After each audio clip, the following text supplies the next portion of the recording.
Hello everyone, आप सभी का इस नए एपिसोड में स्वागत है। और इस नई वीडियो में हम जानेंगे इन्वेस्टमेंट के बारे में। इन्वेस्टमेंट कैसे कर सकते हो, ये एक ऐसा टॉपिक है जो अगर आप किसी भी तरह की इन्वेस्टमेंट करें तो बहुत ही ज़्यादा सिग्निफिकेंट टॉपिक है कि आप लोग इन्वेस्टमेंट कैसे कर सकते हो।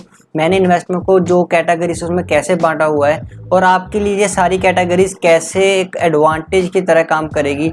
तो वीडियो को शुरू कर लेते हैं।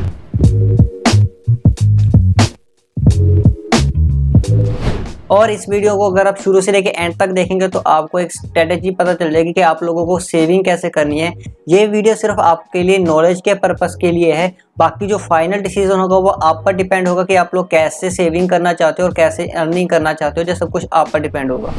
तो सबसे पहली चीज़ है, जो अगर आप सेविंग करना चाहते हो आपको हेल्थ इंश्योरेंस करवानी पड़ेगी, क्योंकि एक हेल्थ ऐसी चीज़ है, अगर आपके पैसे आपने जितना भी कमाया है वो अगर आपकी हेल्थ ख़राब हो जाएगी तो उसका डबल आपका हॉस्पिटल के खर्चों में और वैसे खर्चों में, मेडिसिन के खर्चों में निकल जाएगा।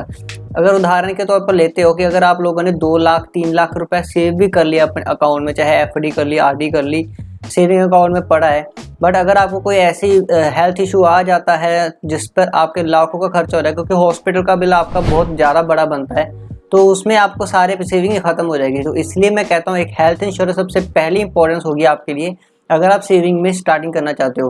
हेल्थ इंश्योरेंस का जो प्रीमियम प्लान होंगे वो आपको डिस्क्रिप्शन में मिल जाएंगे, नहीं अदरवाइज आप पॉलिसी बाजार एक वेबसाइट है, वहाँ पर जाकर चेक कर सकते हो। अगर आपके कोई रिलेटिव्स वगैरह भी हैं तो आप वहाँ से भी करवा सकते हो। मेरा लिंक से कोई एफिलिएट लिंक नहीं है, वो जस्ट आपके लिए नॉलेज के लिए है। तो अगर आप पॉलिसी बाजार पर जाकर भी चेक करोगे तो आपको वहाँ पर सेम इन्फॉर्मेशन देखने को मिल जाएगी। तो सेकंड जो चीज़ है वो होती है एक्सीडेंट इंश्योरेंस। एक्सीडेंटल इंश्योरेंस क्या होता है कि अगर आपकी गाड़ी या फिर आपका कोई एक्सीडेंट हो जाता है तो आपको जो क्लेम आएगा, जो या फिर आपकी जो इंश्योरेंस होगी उसमें सारा खर्चा निकल जाएगा। अगर आप भगवान ना करे बट अगर आपका कोई एक्सीडेंट हो जाता है तो आपके अगर कोई बड़ी चोट लगती है, मेजर इंजरी होती है, तो आपका ट्रीटमेंट में काफ़ी ज़्यादा हेल्प हो जाएगी एक्सीडेंट इंश्योरेंस की ओर से, कि आपको काफ़ी बड़ा जो अमाउंट है वो वापस मिल जाएगी।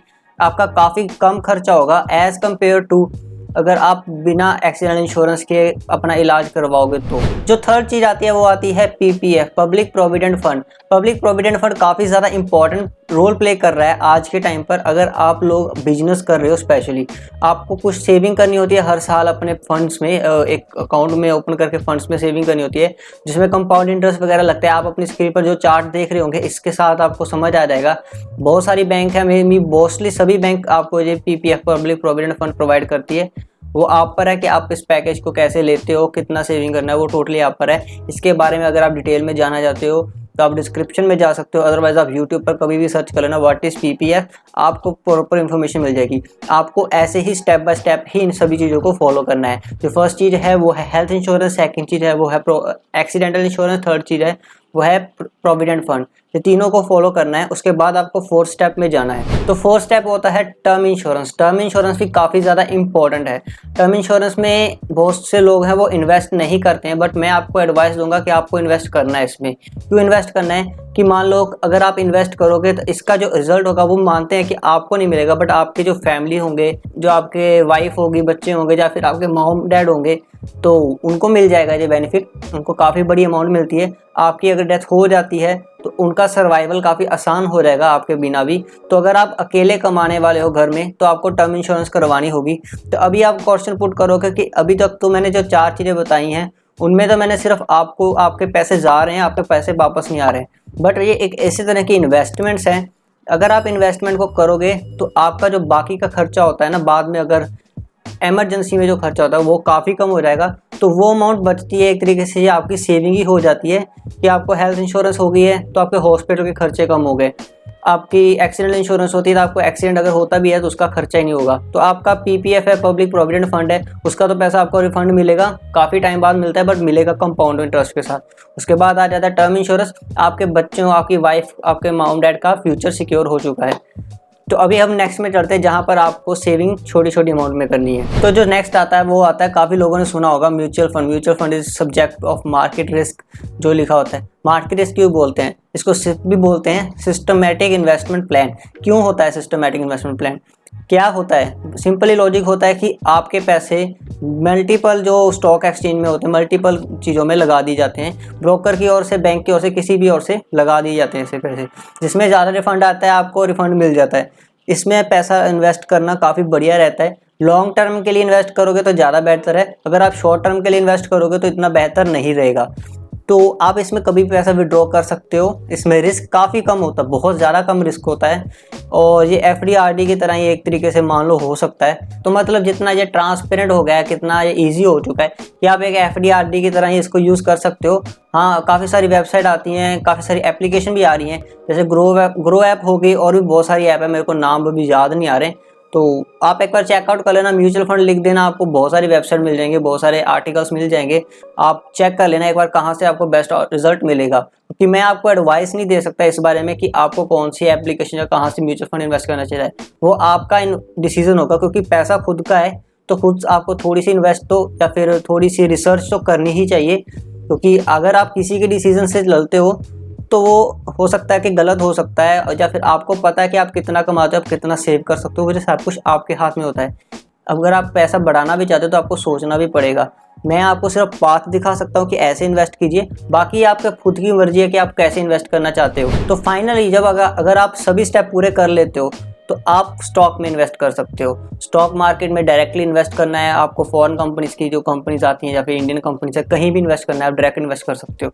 अभी स्टॉक में इन्वेस्ट करने का रिस्क होता है, बट इसमें आउटपुट भी काफ़ी होती है। जैसे कि अभी जो लॉकडाउन लगा था फिलहाल के टाइम में, तो रिलायंस का स्टॉक काफ़ी गिरा था, या फिर कई और कंपनी को गिरा होगा।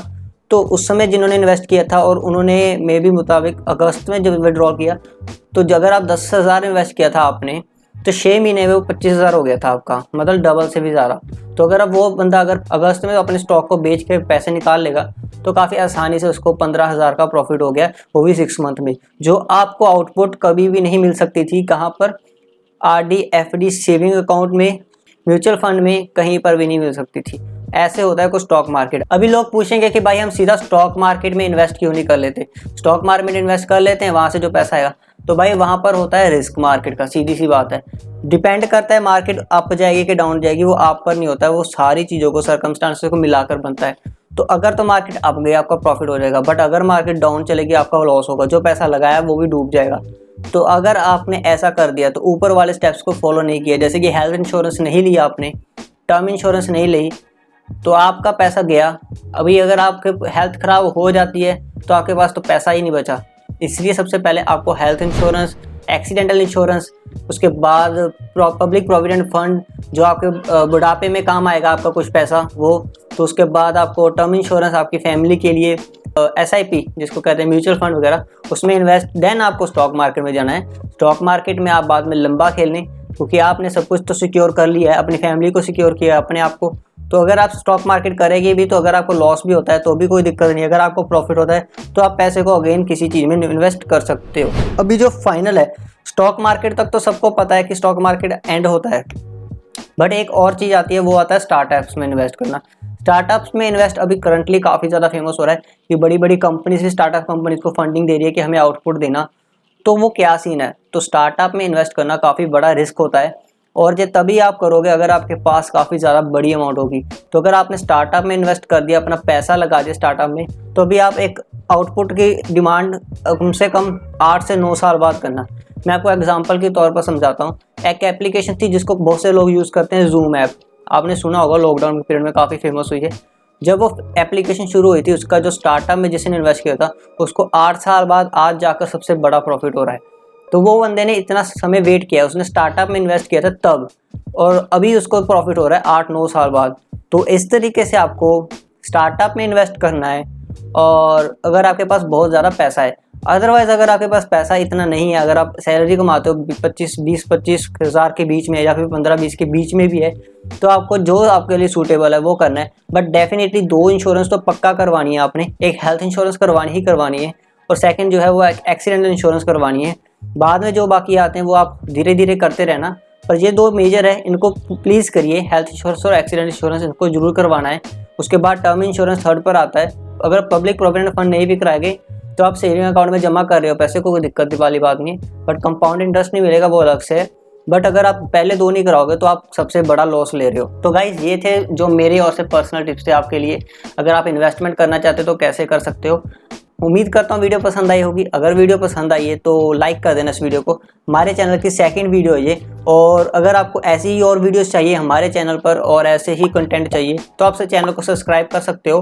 नीचे रेड कलर का बेल आइकन दिख रहा होगा, उस पर दबा देना, बेल आइकन को भी दबा देना, आपको नोटिफिकेशन मिल जाएगी।